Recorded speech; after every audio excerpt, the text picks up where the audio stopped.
Dans la dernière vidéo, on a peint les orques envoyés par du coup Denis, que je remercie encore vivement dans cette vidéo, mais qui du coup ont fait rentrer 4 nouvelles figurines en ma possession. Qui dit 4 nouvelles figurines, dit 4 figurines à peindre en plus, c'est ma règle que je me suis fixée pour réduire ma pile de la honte. Je vous invite à voir la vidéo dédiée à ce sujet si vous voulez connaître les tenants et aboutissants, mais globalement j'ai décidé d'attaquer ma pile de la honte et que pour chaque nouvelle figurine que je recevais, je devais en peindre une deuxième. Donc il faut maintenant que je peigne 4 nouvelles figurines. Pour cela, j'ai un projet qui est parfait puisque j'avais imprimé 4 figurines. À l'époque où je testais mon imprimante 3D, j'avais imprimé 4 figurines de la même famille qui sont les Babéliens que je vais vous présenter. Les Babéliens, c'est un monstre très peu connu. Moi-même, je ne sais pas si j'en ai déjà affronté dans mes maintenant 15 années de pratique de D&D.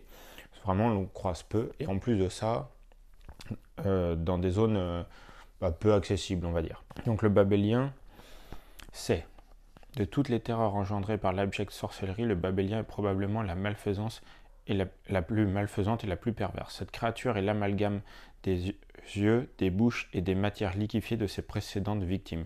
Plongées dans la folie quand leur corps a été détruit puis absorbé par le Babélien, ces victimes bredouillent des propos incohérents tout en dévorant contre leur volonté tout ce qui se trouve à portée. C'est ce projet-là qu'on va réaliser en échange de la peinture des 4 orques. Bienvenue sur la chaîne Gemini, j'espère que cette vidéo va vous plaire. On va s'attaquer à des monstres un peu particuliers, donc j'espère aussi qu'ils vous plairont. Si c'est le cas, n'hésitez pas à me poster la partie qui vous plaira le plus en commentaire, j'y répondrai bien volontiers. Et si un jour vous voulez voir d'autres monstres de ce livre, n'hésitez pas également à me les indiquer et je les ajouterai à ma liste de choses à faire. On passe tout de suite du coup au projet.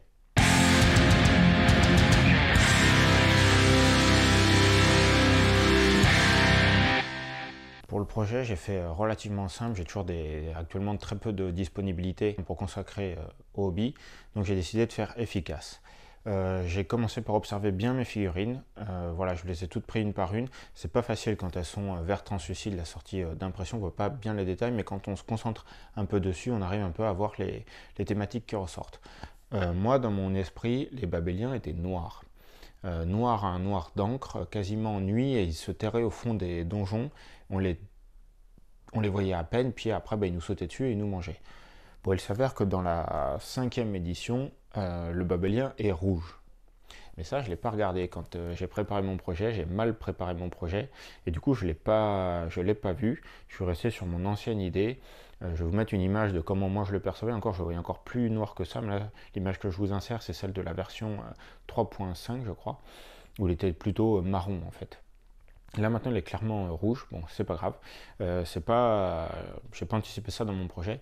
Donc là moi j'ai vraiment observé toutes mes figurines d'un coup et je me suis lancé une sorte de défi. Je me suis dit bon bah voilà, les figurines finalement c'est quasi un monochrome au niveau de la peau, que moi je visais noir, mais je vais me tenter de tout faire à l'aéro.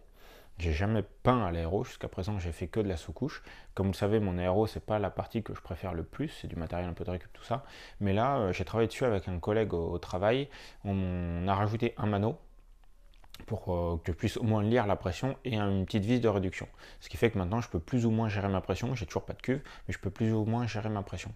Ça m'a permis d'avoir un meilleur contrôle quand même sur mon aéro. Il crachotait pas. Peut-être aussi que je l'avais mieux nettoyé, je sais pas, même si je fais toujours la même chose. Mais là, en tout cas, je me suis dit, bon, allez, on va faire de l'aéro. Pour ça, je suis parti d'une sous-couche noire, puisqu'à la base, je les veux noirs. Je suis remonté sur un noir qui s'appelle Noir Spectre de Army Painter, qui est un noir d'encre quasiment, un bleu nuit, vraiment très très foncé. Et je suis remonté d'un cran encore une fois sur un bleu, encore un bleu très très foncé. Et je me suis arrêté là, ça me fait quelques reflets. On voit globalement les volumes, c'est plus un noir très opaque, mais ça reste comme une figurine très sombre. Et ensuite, je me suis attaqué tout à la partie pinceau, où là j'ai repris tous les détails un par un. J'ai commencé par toute la partie lèvres que je voulais vraiment trancher, vraiment faire une cassure nette, donc je suis parti sur un violet très clair. Ensuite les dents je les ai fait très blanches et je suis reparti j'ai décalé ma teinte initiale, donc je ne voulais pas de dents jaunes, je voulais vraiment des dents très blanches. Je visualisais vraiment le monstre dans le noir où on ne voit presque que quand il ouvre la bouche que ses dents et ses yeux jaunes et ses lèvres, pardon. Et du coup, c'est comme ça que moi je l'avais en tête. Donc c'est comme ça que je l'ai peint. Donc voilà, j'ai commencé donc par mes lèvres, les dents, tous les yeux. J'ai refait des bulbes, ils ont des bulbes, hein. Je les ai refait en bleu encore un peu plus clair pour faire ressortir quelques zones de lumière. Et ben voilà, c'est déjà pas mal en fait. Les figurines finalement n'ont pas tant de choses à faire que ça, ce qui m'a permis d'avoir un projet assez rapide à faire et de vider ma pile de la honte par la même occasion. Côté socle, là j'ai fait quelque chose de relativement simple. J'avais préparé mes socles bien sûr. Donc j'ai fait une peinture couleur terre. Là pour le coup je suis sorti de mon côté donjon. Ouais, j'avoue que sur le coup j'ai un peu regretté la première d'avoir fait en terre. J'en ai discuté avec ma femme, elle se la choquait pas. J'étais plutôt reparti sur un gris grotte. Puis finalement j'ai tout fait en terre. J'avais pas forcément non plus tout le temps de reprendre. Et puis de toute façon il n'y a rien qui indique qu'ils vivent finalement que dans des donjons. Donc je suis resté sur un socle terre, faire quelques cailloux blancs. Pour le coup là j'ai vraiment mis ma technique de 2 lavis pour faire des ombres différentes et un brossage à sec. Donc le socle a été relativement rapide. J'ai plus eu à reprendre le pourtour. Ça, ce que je fais maintenant tout le temps en noir. Je trouve que ça fait vraiment une belle démarcation, une figurine bien finie. Et ensuite, par la suite, un petit pigment vert et quelques touffes. Donc globalement, c'est un projet qui a été rapide, c'était le but. J'ai mon cahier, bon je ne l'ai pas en face de moi, mais en gros j'avais 4 heures d'impression, puisque j'ai fait les 4 d'un coup et c'était la plus grande qui a déterminé la vitesse d'impression. J'ai eu 1 heure de préparation, on va dire. La préparation, c'est principalement le nettoyage de l'impression, en fait. Hein. La préparation, on va dire, des figurines. Il n'y en a qu'une que j'ai eu à coller. Et faire aussi tous mes socles, hein, mettre voilà, le sable, toujours la earth texture, coller le sable et mettre les cailloux. Donc voilà, une petite heure de préparation. Et ensuite, j'ai 3h30 de peinture en tout, incluant les pigments et le soclage. Donc ce qui me fait un projet, là en gros j'ai fait les figurines en moins d'1 heure.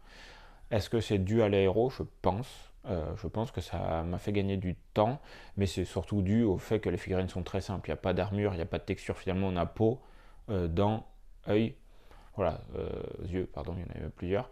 Mais voilà, globalement, c'est vraiment des figurines très simples et ça va vite en fait de peindre ce genre de monstre. Et c'est quelque chose qui fait du bien. D'aller vite un peu dans un projet comme ça fait plaisir.